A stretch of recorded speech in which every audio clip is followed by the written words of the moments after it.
Kaustubh Dandekar sir म्हणतात अमेरिकेत जाऊन काय शटव पडलास का? कौस्तुभ सर तुम्हाला सांगतो, आई वडील माझे 30 रुपयावर रोज मजुरी करायचे. माझे वडील तर 14,000 सालगडी म्हणून काम केलेत, म्हणजे वर्षभर काम करायचे.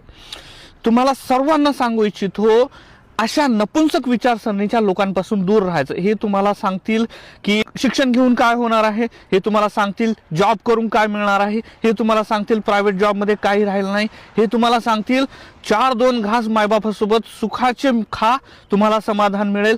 हे लोक तुमच्या आयुष्याला पिढ्यानपिढ्या लागलेली कीड आहे.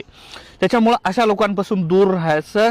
जर तुम्ही वाडी तांड्यावरचे आहात तर गावात जा, गावातले आहात तर शहरात जा, शहरातले असाल जिल्ह्यातला जा, जिल्ह्यात असाल स्टेटला जा, स्टेटचे असाल देशात जा, देशाचे असाल तर परदेशात या. तुम्हाला जर तुमच्या आयुष्यामध्ये बदल करायचा असेल तर ह्या विचारसरणीच्या लोकांपासून किंवा या समाजातून तुम्हाला बाहेर पडणं गरजेचं आहे.